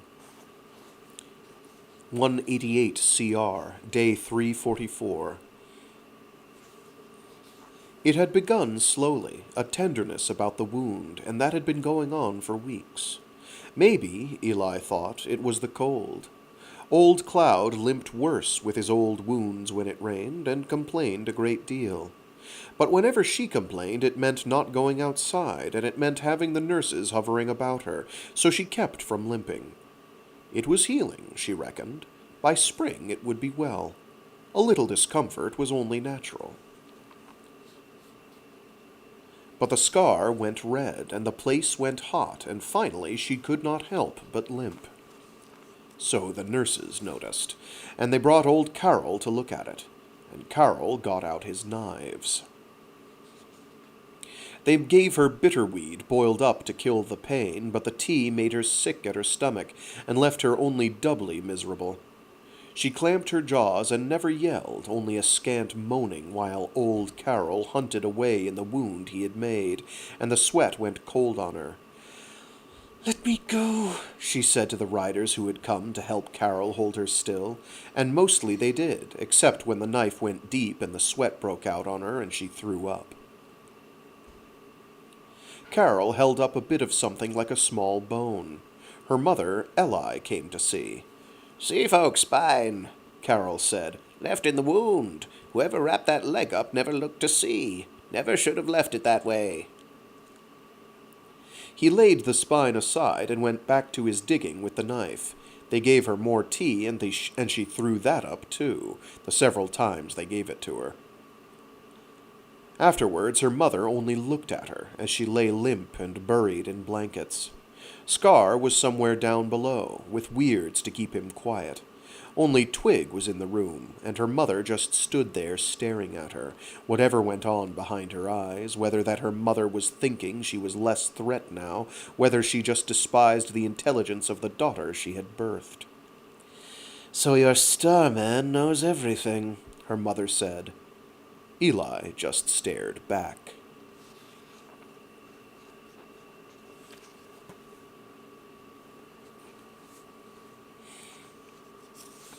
Chapter 12. 189 CR, Day 24. Message R. Genley to Base Director. "Weather has made observation difficult. Persistent fogs have obscured the riverside now, and we only have a limited view. Last night, the Calibans came close. We could hear them moving around the shelter. When we went outside, they retreated. We are using all due caution." Chapter 13. 189 CR, Day 24. The Base Director's Office. "Genley," McGee said, "is in danger. I would remind you, sir, the base has fallen before, and there were warnings of it. Take the Calibans seriously." "They're far from base, Dr. McGee." The director leaned back, arms locked across his middle. The windows looked out on the concrete buildings, on fog. "But this time I do agree with you. There's a possibility of a problem out there." "There's more than a possibility. The rainy season seems to act on the Calibans, and everything's stirred up on Stickside." "What about your assessment of the Calibans as a culture? Doesn't this weather-triggered behavior belong to something more primitive?" "Do we sunbathe in winter?" "We're talking about aggression." Early humans preferred summer for their wars. Then what does this season do for Calibans? I wouldn't venture an answer. We can only observe that it does something. Genly's aware of the problem. Not of the hazards. He won't listen to those. The director thought a moment. We'll take that under advisement. We know where you stand. My request... Also under advisement. Chapter 14, 189 CR, Day 25. R. Genly to Base Director. I have made a contact. A band of Stygians riding Calibans has shown up facing our camp on our own side of the Styx this foggy morning. There was no furtiveness in their approach. They stopped a moment and observed us, then retreated and camped nearby. Mist makes observation difficult, but we can see them faintly at present. 189 CR, Day 25. Base Director to R. Genly. Proceed with caution. Weather forecast indicates clearing tonight and tomorrow. Wind southwest 10 to 15. Doctors McGee, Manning, and Galliano are on their way afoot to reach your position with 10 security personnel. Please extend all professional cooperation and courtesy. Use your discretion regarding face-to-face contact.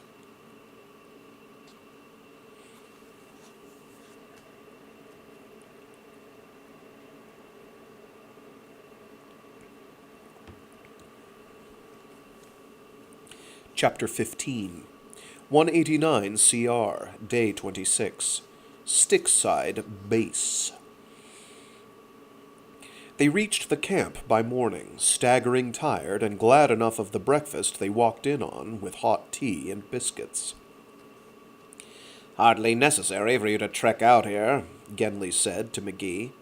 He was a huge, florid-faced man, solid, monument-like in the khaki cold suit that was the uniform out here. McGee filled out her own with desk-bound weight gain. Her legs ached and her sides hurt. The smell of the sticks came to them here, got into everything, the odor of reeds and mud and wet and cold, permeating even the biscuits and the coffee. It was freedom. She savored it, ignoring Genly. I expect, Genly went on, that you'll follow our lead out here. The last thing we need is interference. I only give advice, she said, deliberately bland. Don't worry about your credit on the report. I think they're stirring about out there, said Manning from the doorway. They had to have seen us come in. Weather report's wrong as usual, Genly said. Fog's not going to clear. I think we'd better get out there, McGee said. Have your breakfast, Genly said. We'll see to it. McGee frowned, stuffed her mouth, washed the biscuit down, and trailed him out the door. The sun made an attempt at breaking through the mist. It was all pinks and golds, with black reeds thrusting up in clumps of spiky shadow, and the fog lying on the sticks like a dawn-tinted blanket. Every surface was wet. Standing or crouching, one felt one's boots begin to sink. Moisture gathered on hair and face and intensified the chill. But they stood, a little out from their camp, facing the Stygians' camp, the humped shapes of Calibans moving restlessly in the dawn. Then human figures appeared among the Calibans. They're coming, McGee said. We just stand, said Genly, and see what they do. The Stygians grew closer. The Stygians drew closer, a foot more distinct in the morning mist. The Calibans walked behind them, like a living wall, 5, 6 of them. Closer and closer. Let's walk out halfway, said Genly. Not sure about that, said Manning. Genly walked. McGee trod after him, her eyes on the Calibans as much as the humans. Manning followed. The security fieldmen were watching them. No one had guns. None were permitted. If they were attacked, they might die here. It was security's task simply to escape and report the fact. Features became clear. There were 3 older men among the Stygians, 3 younger, and the one foremost was youngest of the lot. His long hair was gathered back at the crown. His dark beard was cut close, his leather garments clean, ornamented with strings of river-polished stones and bone beads. He was not so tall as some. He looked scarcely 20. He might be a herald of some kind, McGee thought to herself, but there was something, the spring tension way he moved, the assurance, that said that of all the 6 they saw, this was the one to watch out for. Young man, about 18. Might be Jin himself, she said beneath her breath. Right age. Watch it with this one. Quiet, Genly said. He crouched down, let a stone slip from his clenched hand to the mud, let fall another pebble by that one. The Stygians stopped. The Calibans crouched belly to the ground behind them, excepting the biggest, which was poised well up on its 4 legs. They're not going to listen, McGee said. I'd stand up, Genly. They're not interested.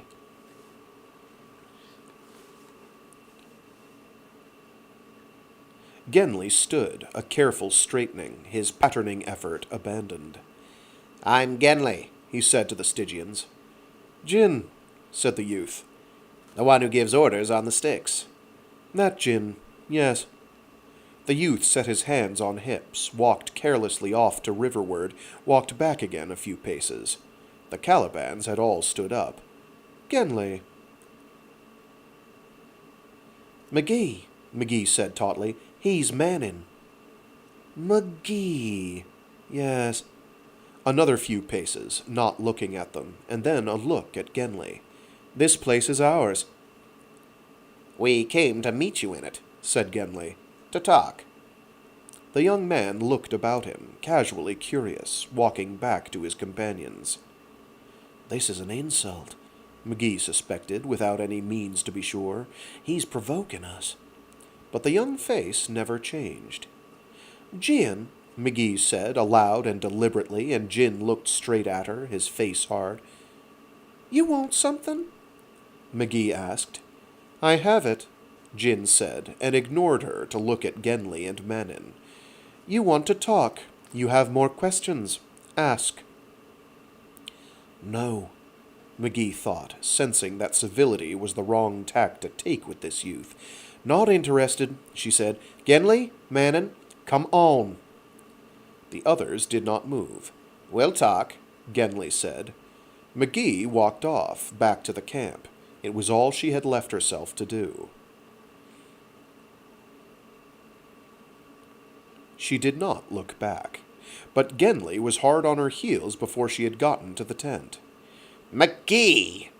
She looked about, at anger congested in Genly's face, at anger in Manin's. He walked off, did he? She asked. Chapter 16 189 CR, Day 27, Main Base, the Director's Office. She expected the summons, stood there weary and dirty as she was, hands folded. She had come back to base with 3 of the security personnel. She had not slept. She wanted a chair. There was no offer. The director stared at her, hard-eyed, from behind his desk. Botched contact, he said. What was it, McGee? Sabotage? Could you carry it that far? No, sir. I did the right thing. Sit down. She pulled the chair over, sank down, and caught her breath. Well? He was laughing at us, at Genly. He was provoking Genly, and Genly was blind to all of it. He was getting points off us. The sound tape doesn't show it. It shows rather that he knows you. Maybe he does. Rumors doubtless travel. And you picked this up too, of course. Absolutely. You lowered Genly's credibility. Genly didn't need help in that. This Jin is dangerous. Might there be some bias, McGee? No, not on my side. There was silence. The director sat glaring, twisting a stylus in his hands. Behind him was the window, the concrete buildings of the base. Safety behind the wire. Beneath them, detectors protected the underground, listened for undermining. Man on Gehenna had learned. You've created a situation. The director said. In my professional judgment, sir, it had to be done. If the Styx doesn't respect us, Do you think respect has to matter one way or another? We're not in this for points, McGee, or personal pride. I know we've got a mission out there on the Styx with their lives riding on that respect. I know we've got a mission out there on the Styx with their lives riding on that respect. I think maybe I made them doubt their calculations about us. I hope it's good enough to keep Genly alive out there. You keep assuming hostility exists. Based on what the Cloudsiders think, On a 10-year-old girl's opinion. this Jim, every move he made was a provocation. That Caliban of his, the way it was set, everything was aggression. Theories, McGee. I'd like to renew the Cloudside contact, pursue it for all it's worth. The same way you turned your back on the Styx-siders. It's the same gesture, yes, sir. What about your concern for the Styx-side mission? Aren't you afraid that would precipitate some trouble? If Genly's right, it won't. If I'm right, it would send a wrong signal not to. Not doing it might signal that we're weak, and that could equally well endanger Genly. You seriously think these Styx-siders could look at this base and think we're without resources? This base has fallen before, despite all its resources. I think it could be a very reasonable conclusion on their part, but I wouldn't venture to say just what they think. Their minds are at an angle to ours, and there's the possibility that we're not dealing just with human instinct. Calibans again. The Gehennans take them seriously, however the matter seems to us. I think we have to bear that in mind. The Gehennans think the Calibans have an opinion. That's one thing I'm tolerably sure of. Your proposal? What I said, to take all our avenues. The director frowned, leaned forward, and pushed a button on the recorder.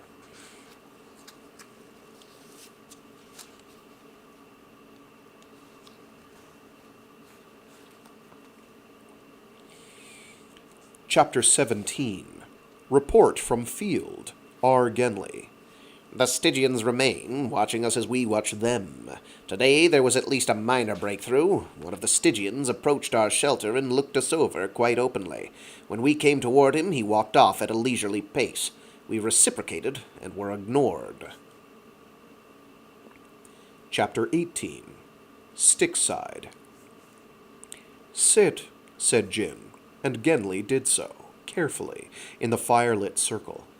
They took the chance, he and Manon together, a wild chance, when one of the young Stygians had come a second time to beckon them.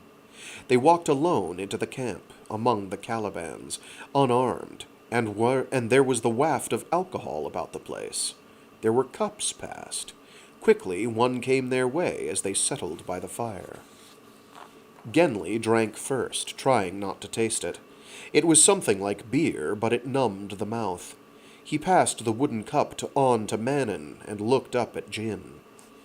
Good, said Jin, a figure that belonged in firelight, a figure out of human past, leather-clad, his young face sweating in the light and smoke, his eyes shining with small fire sparks. Good. Genly. Manon. Jin. The face broke into a grin. The eyes danced. Jin took the cup again. You want to talk to me? Yes, Genly said. On what? There's a lot of things. Whatever was in the drink numbed the fingers. Distantly, Genly was afraid. Like what this drink is? Beer, Jin said, amused. You think something else, Genly? There's a hyphen between Gen and Lay. He drank from the same cup, and the next man filled it again. They were all men, 12 of them, all told. 3 50-ish. Most young, but none so young as Jin. Could be a bluefish in a cup. You die that way. But you walk in here, you bring no guns. The base wants to talk about a lot of things. What do you pay? Maybe it's just good for everyone that you and the base know each other. Maybe it's not. We've been here a long time, Manon said, living next to each other. Yes, said Jin. Things look a lot better for the sticks recently. Jin's shoulders straightened. He looked at Manon, at them both, with appraising eyes. Watch us, do you? Why not? Genly asked. I speak for the sticks, Jin said. We'd like to come and go in safety, Genly said. Where? Around the river, to talk to your people, to be friends. Jin thought this over.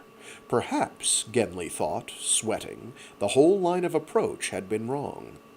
Friends, Jin said, seeming to taste the word.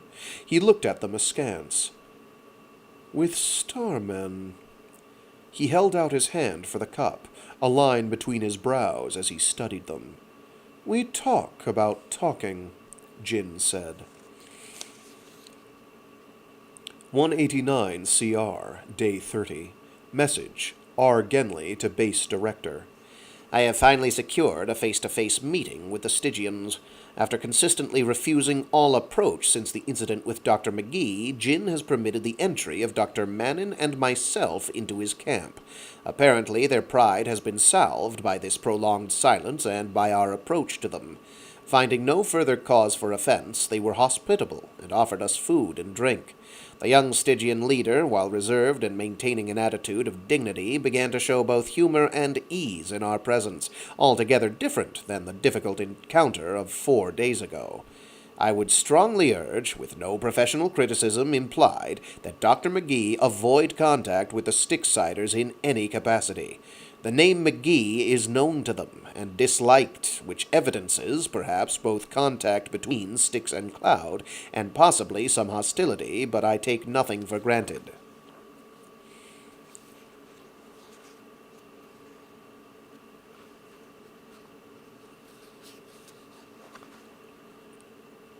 Heck. Lost my page. Give me 1 sec here. Wow.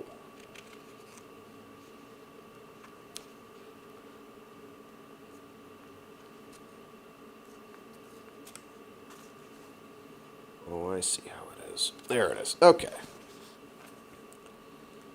Chapter 19. 189 CR, Day 35. Cloud Towers.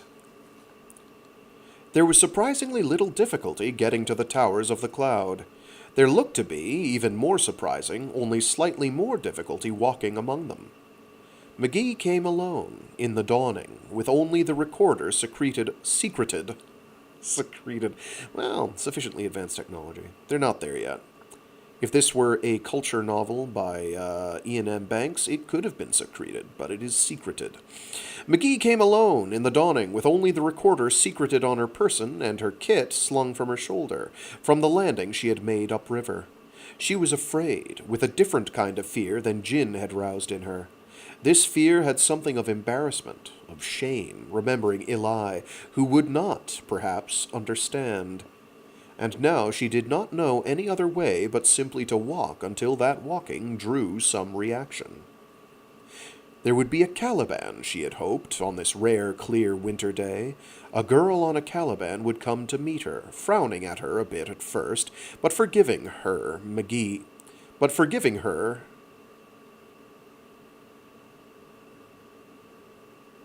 Oh, it's a possessive her. Okay, jeez. I think. There would be a Caliban, she had hoped, on this rare, clear winter day. A girl on a Caliban would come to meet her, frowning at her a bit at first, but forgiving her McGee for her lapse of courtesy. But none had come.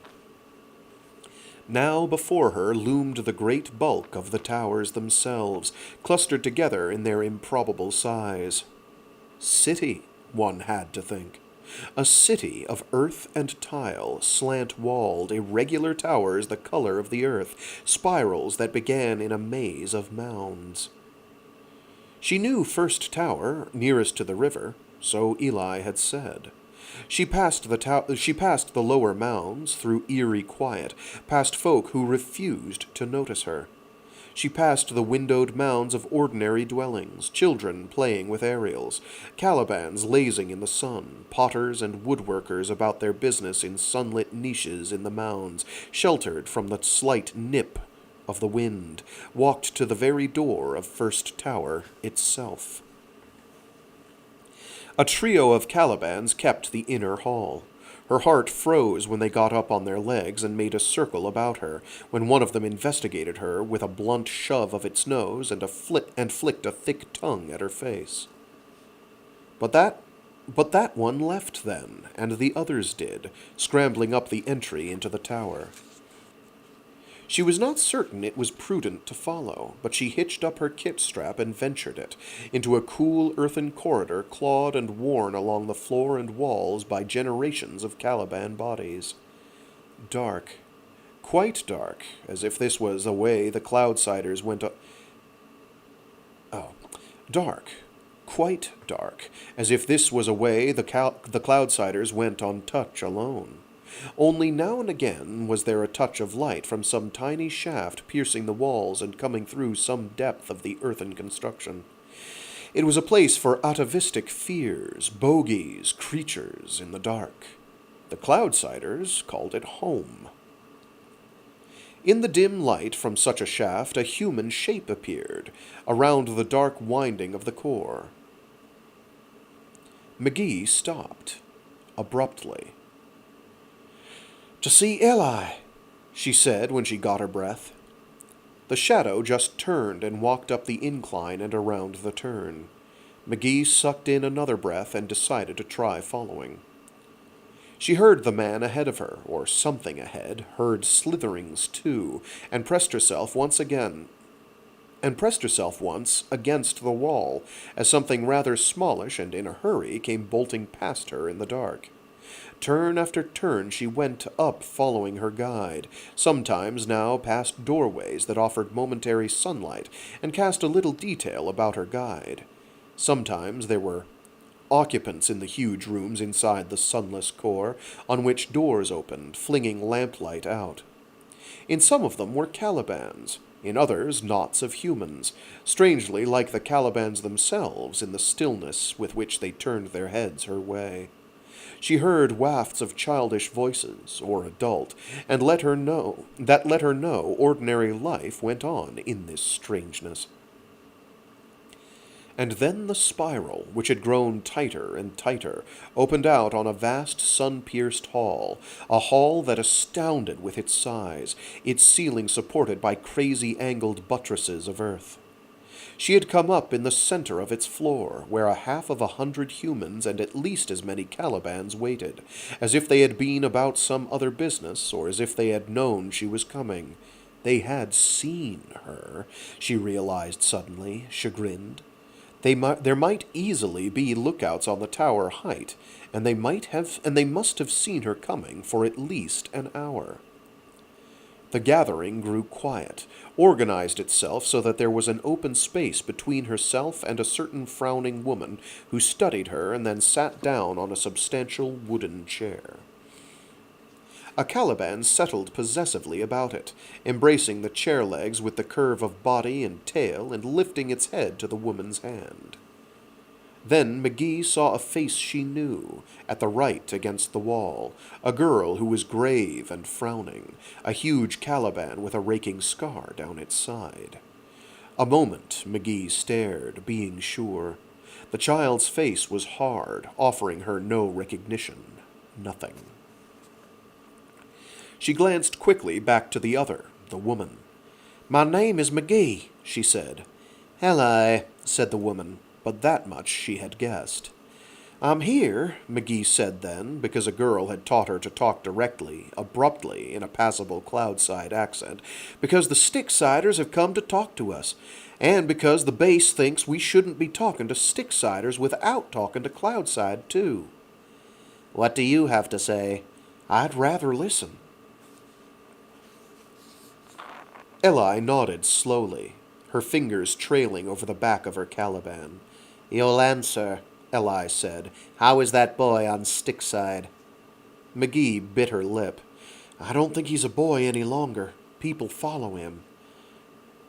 This tower near your doors, you let it be. We don't find it comfortable, but it's not our habit to interfere outside the wire. Then you're stupid, Eli said. We don't interfere on Cloudside either.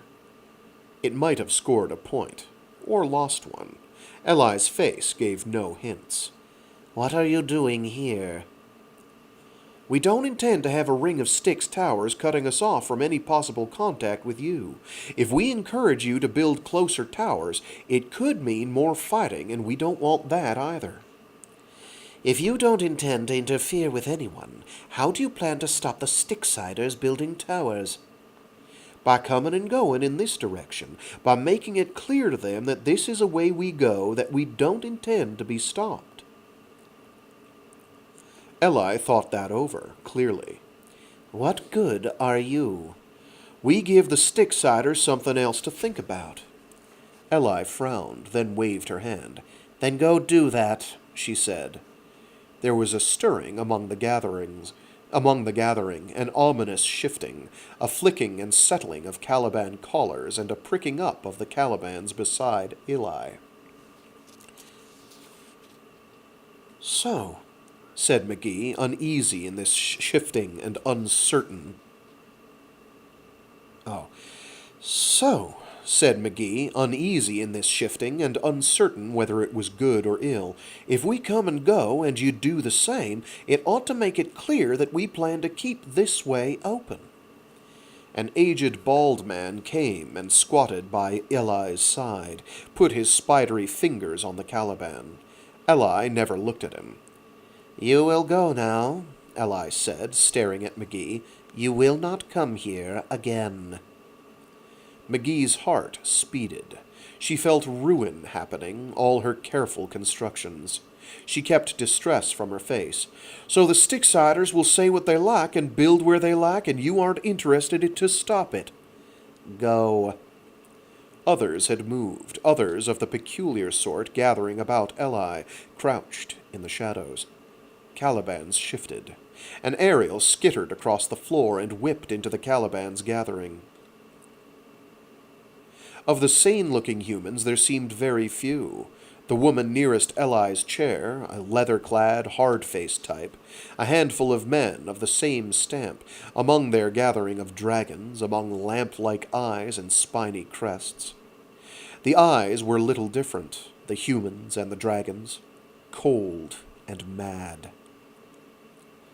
A smaller, gray Caliban serpentined its way to the clear center of the floor, with a stone in its jaws, and laid it purposely on the floor. Another followed, placing a second beside it, while the first retrieved another rock. It was crazy. The craziness in the place sent a shiver over McGee's skin, an overwhelming anxiety to be out of this tower, a remembrance that the way out was long and dark. A third stone parallel to the others, and a fourth, dividing her from Eli. The way is open now, Eli said. Go, that was again, last warning. McGee turned aside in disarray, stopped an instant looking straight at Eli, appealing to the one voice that might make a difference. Eli's hand was on Scar's side. She dropped it and walked a few paces forward, walked with a limp as if to demonstrate it. Eli was lame. Even that had gone wrong. McGee went, through the dark spirals, out into the unfriendly sun. And that is where we will call it for this week.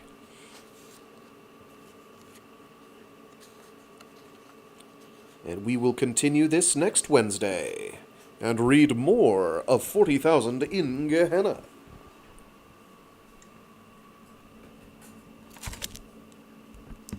Actually, let me flip a couple pages ahead here. Yeah. Yep, that's good. Okay. So this Friday we'll read more of The Ascension Factor by Bill Ransom and Frank Herbert. The final volume of the, what is it called? The Pandora Sequence. After we finish that, we will get started on The Night Land for Fridays by William Hope Hodgson. For Wednesdays, it'll still be another, minimum 2 more installments for 40,000 in Gehenna. What I'm thinking I'm going to do is I will do something in between this and Cytine, because Cytine is going to go on a long time, and it has a direct sequel that I'd kind of like to bang out too in Regenesis. I haven't decided what I'm going to do as an in-betweener there, but I will find something, surely. There's plenty of options. I'll figure it out. On Mondays, we will keep reading through Collector's Edition 2, Volume 2 of Full Metal Panic.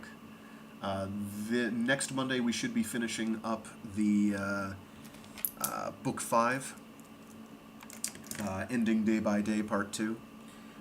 Book 6 winds up being kind of there's stuff relevant to the previous one that kind of tracks into that one, but it's more of an independent episode, kind of an intermission episode. Still has just about everything that makes the series good, though, contained therein somewhere or other. Actually, I believe it's a Christmas episode, if memory serves. Anyway, with that, I'm going to call it. Hopefully my entire user base didn't get raptured. If you did, hope things are going great up there. If you didn't get raptured, hi. I'm still stuck here. I didn't either get raptured. I know this seems to keep happening. I thought finally for one, finally in 2012, thought, hey, it's happening. Then nobody disappeared. This time, nobody appears to have disappeared yet, but I haven't checked the national news in the last 2 hours. So who knows? As I recall, back in 2012, there was a small rash of suicides that occurred due to people being terminally disappointed with the lack of rapturation. Hopefully that doesn't happen again, because I think it's just a vocal minority this go-around, but who knows? It's hard to be sure now with the changes in the communication landscape, if you will. Anyway, call it good there. Stay safe, stay sane, be decent to each other. That's about it. Anything else salient?